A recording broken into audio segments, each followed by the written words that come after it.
Voilà. On vous contrôle, vous êtes à une vitesse supérieure à 5 nœuds, dans la zone élargie des 300 mètres. Je savais pas. Moi, j'avais pourtant croyez, moi je respecte. Mais je savais pas. Voilà, vous avez des bouées jaunes tout le long, vous voyez, Oui, qui délimitent. Et vous devez avoir une bouée des 5 nœuds qui est par là. Le propriétaire essaye d'abord de se justifier comme il peut. Bah, désolé, mais franchement, alors en plus je vais vous dire quelque chose. J'ai pas de compteur, parce qu'il est tout neuf, on vient de l'avoir hier. D'accord. Et il y a un GPS qui va être installé là, et il n'y a pas de compteur là-dessus. Regardez, Il n'est encore pas complètement équipé, oui. Il y a compte tour, il y a tout. L'homme est un chef d'entreprise du Nord-Pas-de-Calais, en vacances à Saint-Tropez. Il a acheté son bateau la veille. Il faisait sa première sortie en mer. C'était à 2500. Ah, voilà, je vais être obligé de vous dresser le procès verbal. Bah, allez-y, faites votre Je métier. vais vous demander votre permis de conduire, elle est à carte grise. Dans la sacoche bleue. Dans la sacoche bleue. Gérard explique aux touristes le danger qu'il représente pour les autres vacanciers. D'accord.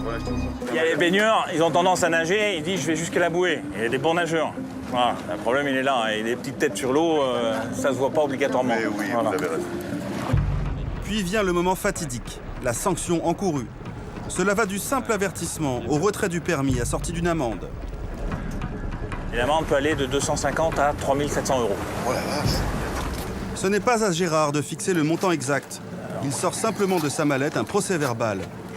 Le propriétaire du bateau sera convoqué à Toulon devant l'administrateur des affaires maritimes. Là, vous n'avez pas commis quelque chose de grave. Donc à partir de ce moment-là, l'administrateur est extrêmement indulgent. Il ne faut pas aller bien loin. C'est sûr. Hein. Ouais. Ouais, vous êtes gentil. En fait, ce touriste s'en sortira avec un simple avertissement. Pour Gérard, ce genre d'intervention est essentiel dans le golfe de Saint-Tropez. Ici, le trafic est dense et les imprudences des plaisanciers ont parfois des conséquences tragiques.